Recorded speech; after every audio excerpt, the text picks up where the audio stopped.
Jamar Perkins. It's crunch time.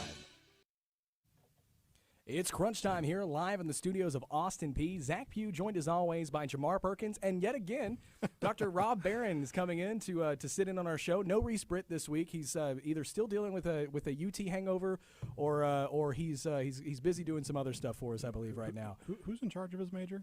I really don't know. Who's in charge of that department? I think you are. Oh, I should probably look into that. Maybe. Yeah. Maybe. Maybe. But it's a great time to be here at Austin Peay yet again. Guys, we're going to jump straight into it. Obviously, you were here last show, so you've gotten a chance to understand how we're doing this. So last week I started with you, and this week I'm going to start with Jamar. Okay. Jamar, how was your weekend, buddy? It was pretty good. Got to relax and chill. I feel like it was a basic week. Once again, my wife was out of town, so that was kind of boring and lonely. But she's back now, so it's cool. But it was cool. Doc, how was yours? It was just fine. My dad and his wife came into town. He was tickled pink that I was on the radio talking about sports. My dad is a lifelong sports fan, and he was like, "You know things about sports," and I'm like, "Yes, I do. I'm not just some pencil-necked academic. I know things about sports."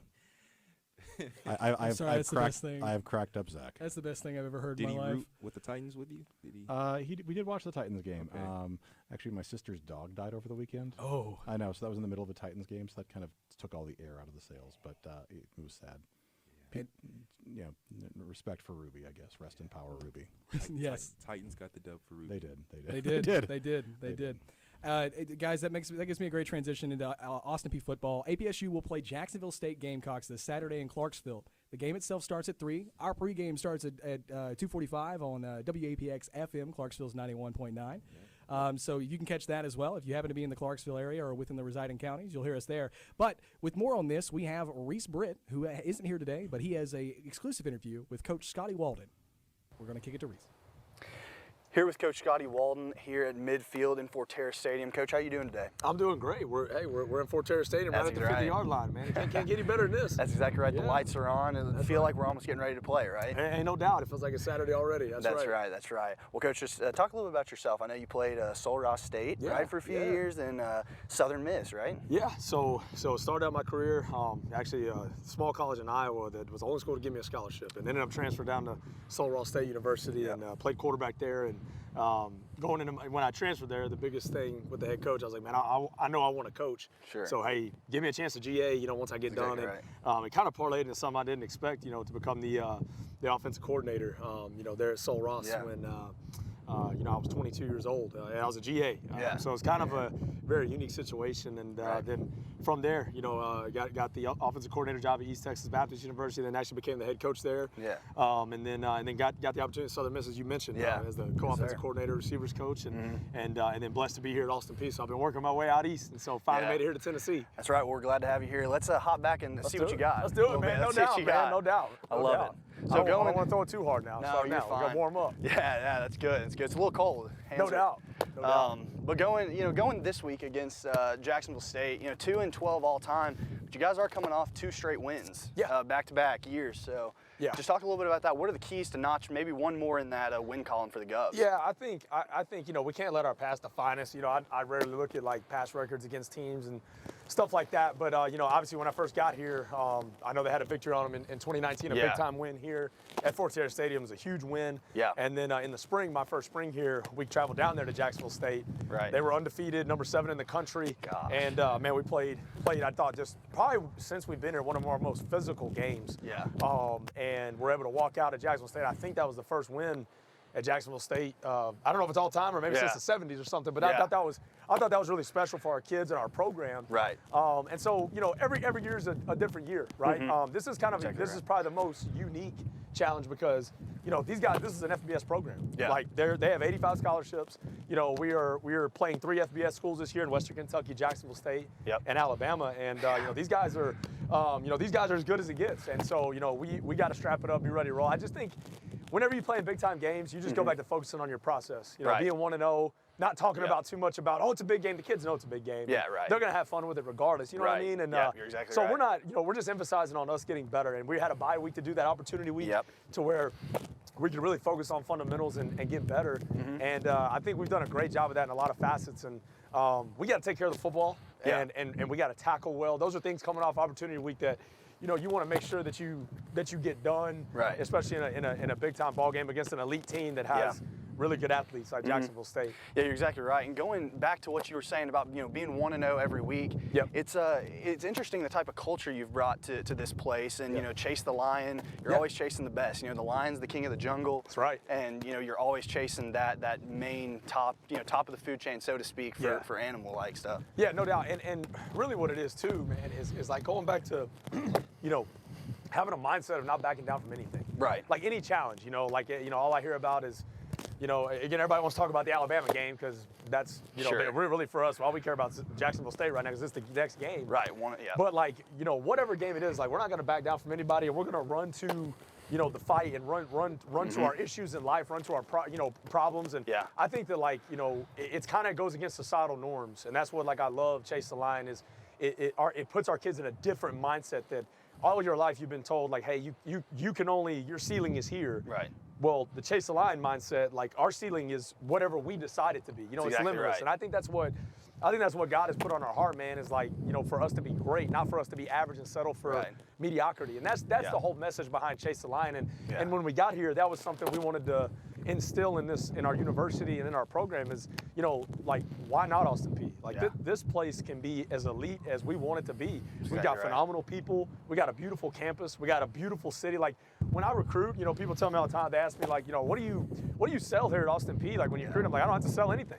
Right. The place sells itself. I mean, I got done talking with some recruits last night, and I get to talk to them about what a great city this is. We have a booming downtown. Our enrollment's growing. We got a brand new turf field that you and I are throwing this ball on. Beautiful. We got a brand new locker room. I mean, we have a beautiful stadium, and we got a great football program and a great university. And why wouldn't you want to be a part of this? And so, you have to flip that mindset from striving to be average or slightly above average to going and being great. Right. And we want to be a consistent top 25 program year in, year out. Yeah. On the field and off the field. We want to great. have success in the community and academically. So the Chase the Lion, our program mantra just encompasses all that, and we want to strive for greatness in everything we do. Yeah.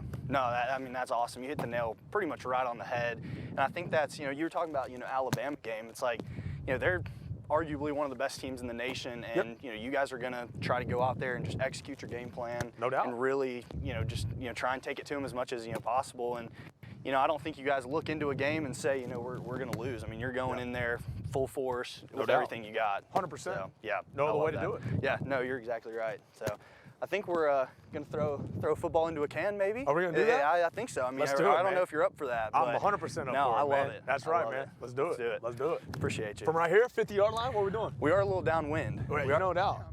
No doubt. Yeah. You guys getting this on film? Special thanks to Reese Britt and Coach Scotty Walden, both taking their time out of their day to be able to get us this interview. Reminder that Austin Peay game against the Jacksonville State Gamecocks is going to be the last home game of the season for the Governors, and it is a blackout game. So if memory serves correctly, that is black jerseys, right?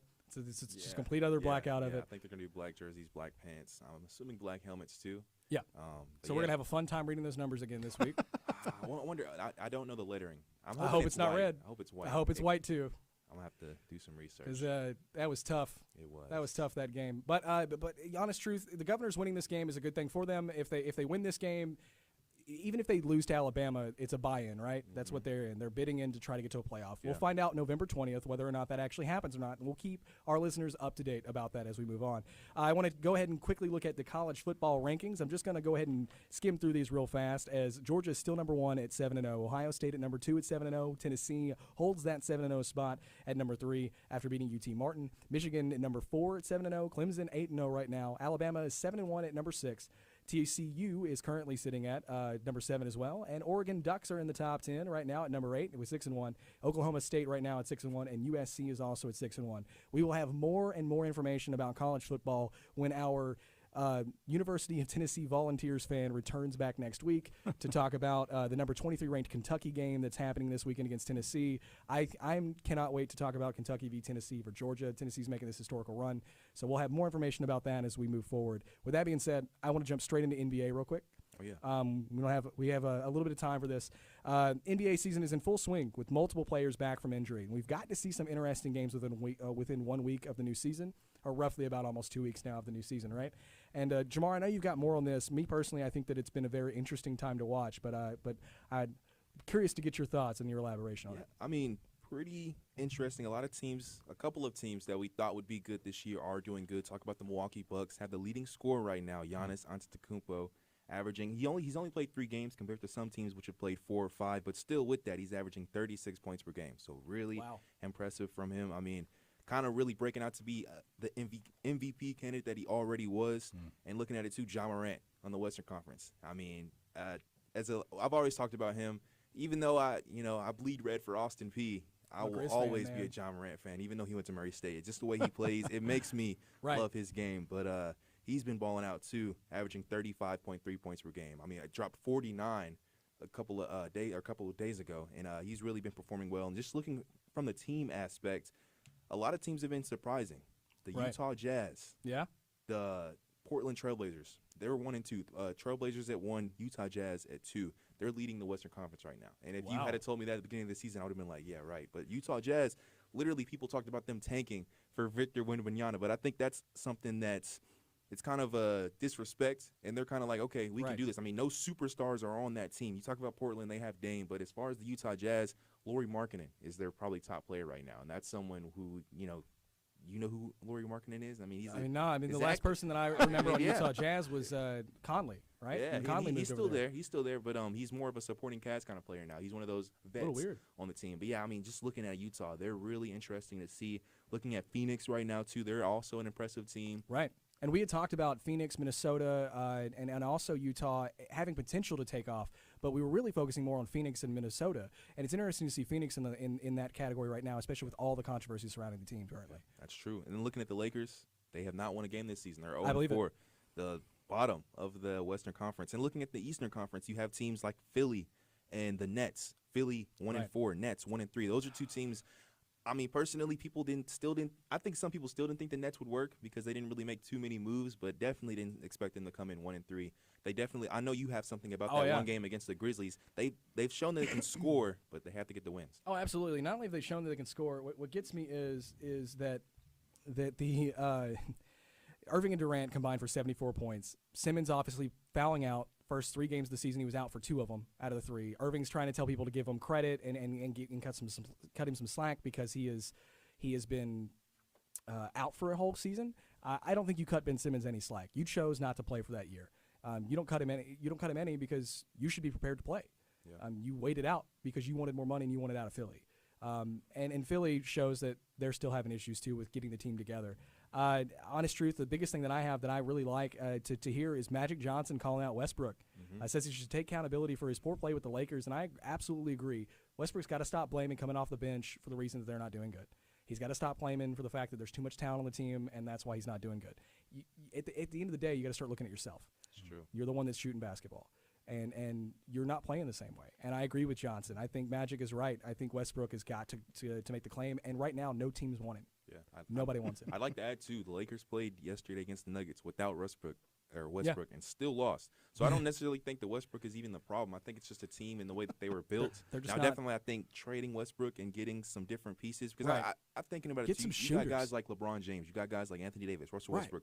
Those are guys who draw double teams. In the sport of basketball, when you draw a double team, that leaves shooters open. Yeah. When you have players like that, but you don't have shooters around them, it won't work. And I don't understand. I mean, I don't understand how this happened, but I definitely think some moves will be made, and I think that shooters will be acquired if people want to go to LA. I wholeheartedly agree with you because if we think about this for a moment, if we think about this for a moment, as it's been a really interesting day for me to be able to learn how to talk. Apparently, the Bulls run, Jordan, Pippen pulling a bunch of double coverage, right? Kerr was able to get on the line and shoot. Where is that aspect in LA? There isn't an aspect in LA. Russell was supposed to be that person because he was known to be able to sink the 3 ball, but when he got to LA, he was struggling already to shoot the 3 ball. Yeah. So it's been this drastic differential. But we'll continue to come to you obviously for NBA season and everything that's happening about that. I cannot wait to see how the season starts progressing more. Hopefully Simmons can figure it out. I doubt he will. For being out for a year, it's going to take him some time, I think. Yeah. But I think the Lakers are rightfully losing as many games as they should. Really quick while we're talking about basketball, transitioning back to Austin Peay. Right. It's finally here, basketball season. Next Wednesday, the men will host Fisk, and that Thursday the women will host Tusculum. So and we'll be here for that game. Yeah, get some chances to see Austin Peay before they get into the conference schedule. Definitely, both of them play some really cool non-conference opponents, which we'll get into that more as the season comes along. But just a heads up, next Wednesday and next Thursday around 6 or 7. I'll double check those times to get them to you guys by the end of the show. But exciting action. Yeah, we're definitely still waiting to figure out that stuff, but we are going to move forward now to the MLB playoffs. And Dr. Barron, you and I have talked about this a little bit. We saw Houston and New York. We picked between those two. We thought New York was going to go through. Yes. I'm going to steal your line for a minute. Okay. Because I believe that maybe because I'm an Orioles fan, that the reason why I picked them and they got swept by the Houston Astros is because I picked them. Well, if my pick cursed the New York Yankees, I'm not sorry. Yeah, I'm not either. To be honest, I think the Robots shouldn't have made it. They had the better roster. For the fan base booing Aaron Judge, you should just be appalled of the way you handled that situation. The guy is one of the main reasons why you were in the playoffs in the first place by breaking Rogers Maris's record, and you should not have booed the guy out. I think that if I'm Aaron Judge, I'm walking out of that stadium with telling them that they're number one and asking for my big paycheck from the Mets. Do you? This makes me wonder. I mean, did Judge take his foot off the gas? You think he took his foot off the gas in the playoffs? No, and the only reason why I say that is because I remember I watched 2 of his at-bats for one of the games, and you could see that he was struggling. Like, you could visually see he just wasn't picking the ball up out of the pitcher's hand really well, especially against Houston, and Houston did a really good job game planning against him. But I will say that if any time was to maybe pull the gas off while you're starting to lose and not have that money coming in yet, that was the time. Has Houston dropped a game? No, they're undefeated. Undefeated right now, which – that's why I can't pick against it. But I was talking about Aaron Judge. I think it's a choke factor. I think it is. Just, I mean, it was playoffs. It was big schedule. I mean, look at him. Not only was he a power hitter this season, but he averaged 300. So I mean, he still can put the ball in place besides hitting home runs. So I think it was just a struggle in the playoffs for him. I think in general they had a very tough time understanding how Houston's rotation was going to be, because Houston's rotation in the last 2 weeks of the season was not great. I mean, the Orioles swept Houston in the last 2 weeks of the season. That shouldn't have happened. Mancini, of course, playing for the Orioles now. Good job. You get a chance to go to the World Series. I hope you win. Even though I'm not a huge fan of Houston, I do kind of hope that Mancini gets him a ring. But between Phillies and Houston, I am going to ask. Me personally, I honestly think Houston's coming out with this, so I'll go ahead and state my pick, even though I'd rather see the underdog Phillies make it in. Jamar. Houston in how many games? I say Houston in 6. I don't think Houston's going to sweep Philly. I think Philly's going to at least get one game out of it. Houston in 5. Okay. I'll defer. I'll go. I'm gonna go Philly in 7. Okay. I'm gonna have like a full that. series. I think they're gonna make it a full series, and I'd like to see that. And if Philly wins, I do believe that you're more accurate about that, to be honest, because Philly has a team that can definitely kind of play out against Houston's back half of the rotation and just in general dealing with Houston. Houston has yet to have any games past 4. If Houston goes to a Game 5, I really think you see a different Houston team. I agree. And I do think that out of all the teams that could do it, I mean, Phillies blanked the Braves somehow a 3-1 series and beat the Padres 4-1. I'll say if Kyle Schwarber and Bryce Harper have just as much struggle as Aaron Judge did, then it's going to be trouble. Yeah, but Harper somehow just can read a left-handed bat like it's nothing. So we'll see. Moving that forward, though, it's time to talk about the NFL, as plenty of things have happened over the last 48 hours, let alone the last week. First things first, we got to talk about the standings. Currently leading the AFC North, we have a tie between Baltimore and Cincinnati. For both teams are both at 4-3. AFC South leader right now is the Tennessee Titans at 4-2, with Indianapolis at 3-1 after just now changing to a new quarterback. Buffalo is now 5-1, ahead of New York Jets, who are 5-2. If the Jets had won over the weekend, Jets would have finally taken that lead away from Buffalo. Kansas City 5-2 right now in the AFC West. NFC North, we have Minnesota still up at 5-1 after enjoying a bye week. The NFC South, Tampa Bay is tied with the Atlanta at 3-4. The NFC East, Philadelphia is still undefeated at 6-0. The New York Giants are at 6-1 right now, nipping at the heels of the NFC Beast, as we like to call it lately. And then NFC West, Seattle leads right now 4-3. I think that's the most shocking one for me, because Geno Smith was a quarterback that everyone had given up on in New York. He goes to be a backup after breaking his jaw in New York for being punched. If anybody doesn't remember that, you should go look up that video. It was awesome to see and hear about. But I'm very much happy for Geno and the Seattle Seahawks, because they're proving that Russell Wilson might have been the problem. It's crazy, though, because last year I remember when Russ was hurt and Geno Smith was on the field, and I'm like, dude, this looks man so different. Trash. It did. Like, I was watching the game. I think it was prime time, and I'm like, I think it was a Monday night game. Right. I was watching Geno Smith, and I'm just like, oh my gosh. Now to see the turnaround, I really am curious what he did over the summer. I absolutely agree with you, and I think that brings me into my first segment for this. Another week in the NFL and another set of questionable calls from officials over the weekend. I'm going to call out my own game. I watched Baltimore and Cleveland play. There was a roughing the passer call where the player, which is how the penalty is supposed to go, if you're going for the ball and you still hit the quarterback, then the penalty can be picked up. Odafe Owe, number 99 for the Ravens, went in after the quarterback, Jacoby Brissett, hits Brissett, looks like roughing the passer. They throw the flag. 2 seconds later, they pick the flag back up, and you can hear the Browns fans in the Ravens stadium just booing the ever-living out of it. I think that was a great call. I think for once it's a moment that we see where the rules were actually followed, and they were explained very well on television. Yeah. Flip side to another call on that game, there was a false start call. After we saw neutral zone infraction on a kickoff. This would set the Browns back, I believe, 5 to 10 yards. That would put them in a immensely too far field goal to kick and would ultimately let them lose the game, right? That, to me, was a very confusing call because you see the ball move a bunch of times beforehand and in slow-mo, but they ruled that the Browns had false start. If you watch it in full speed, it looks like the Ravens messed up. That, to me, is catch-22. You're not going to win that call. No matter if you make Ravens fans or Cleveland fans happy, you're not going to catch that call. And the reason why I talk about this, I want to beg the question to you guys. We're sitting about 21 minutes right now, and I want to beg the question to you guys. What in the world can make fans happy with questionable calls from officials?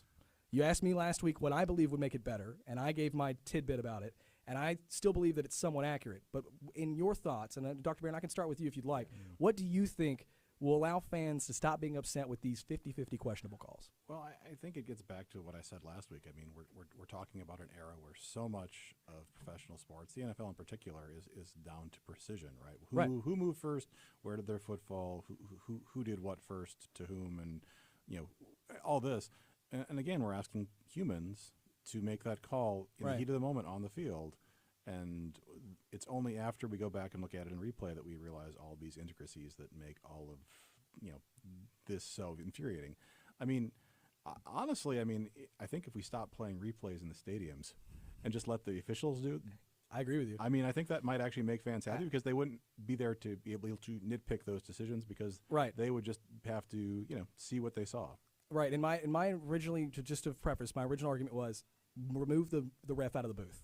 Yeah. That's what my original argument was. Jamar? I like that idea as far as removing the replay, but I think it's kind of just in the sense that you'll never make these fans happy. Right. No, I mean, that's true. You'll never make a team happy. And in general, I think, I don't mean to interrupt you, obviously. Yeah. But if we think about this point of just between those two franchises alone, those franchises hate each other. I mean, it's a rivalry that is old as time for when both teams have started because, if everybody knows where Baltimore came from, it used to be the Cleveland Browns. But with that being said, these two teams hate each other. There's no way you're making any of that fan base happy. Yeah. We look at the Buccaneers-Pittsburgh game. There were questionable calls in that. We look at the Buccaneers and Panthers game that happened because that's another game they lost that they weren't supposed to lose. It's been an interesting time. I want to talk about injuries piling up for the NFL right now as star DB J.C. Jackson for the Los Angeles Chargers, former New England Patriot, has a season-ending injury. Breece Hall, I always mess up his first name, from the New York Jets, also suffered a season-ending injury. But the Jets replaced him instantly a day later by trading for former Jags running back James Robinson. The Jets gave up a 6th-round pick for Robinson. The Jets stole Robinson from the Jaguars, plain and simple.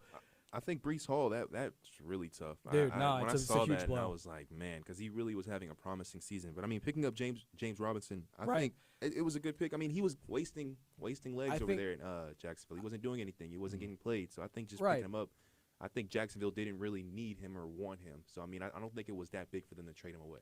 I agree with you there. I think the Jacksonville didn't need him or want him. But I also caveat that with this is a running back that will most likely not get the starting job. It'll probably be a backup to Micah Carter. And Micah Carter is prepared to take the position. You have another running back that's there too. In essence, you told your third string back that he wasn't good enough, and because in essence, when you lose your first string, your third string becomes second string, right? Yeah. So you literally looked at your third string and was like, "Sorry, bud, can't help you out." Yeah. Can't help you out there. DK Metcalf will miss some time due to a knee injury, but it's not that severe. It's not season-ending. He will only miss about 4 to 5 weeks. We had a lot of trades happen. Obviously, the Christian McCaffrey trade, I believe we have a graphic of that. An overall 5 picks, 4 in 2023 and 1 in 2024. The Panthers have acquired a total of 6 picks in just 1 week after trading 2 players away. My question is, does the fire sale stop here before the trade deadline? Yes or no? I mean, I think in the current state of the NFL, the draft is where the team rebuilds itself. Okay. So I think that the more you can do to get draft picks, the more you can do to position yourself better for the next draft. I mean, I hate to say it, but I think in a lot of cases this NFL season has already just gotten its shape. Oh yeah, no, there's a few teams that already know, hey man, we're not making the playoffs. So and if they think they're making the playoffs, they're very delusional. Right, and so if that's the case, then I think you do what you can to get the best draft position that you can, and the best number of draft picks you can, because that's how you're going to rebuild. Well, and we talk about that. Look at Philly. Philly's got two picks, one in the first round, one in the second round, both from the Saints. That could very well be a first round pick, and Philly doesn't actually have a pick of their own in the first round. The same thing. Other teams have first round picks that could very well be a first overall pick for teams that don't have a first round pick anymore for this year. Right. I mean, it is very interesting to see that, and I think you're on the tidbit for that. That brings me up to our pick'ems real fast. As I do want to mention that Matt Ryan was benched for another quarterback, Sam Ehlinger.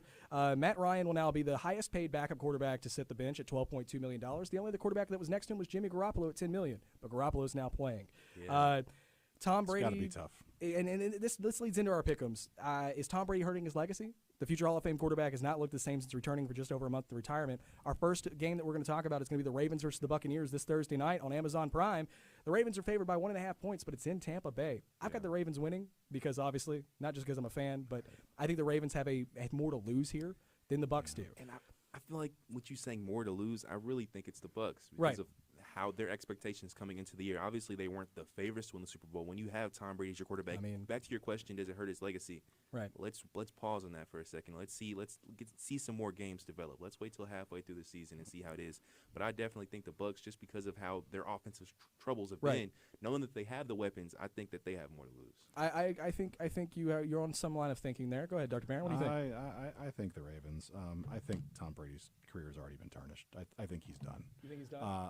I think he's going to put in the season. I think he'll do what he does this season because I don't think he can quit in the middle of the season. Just he could.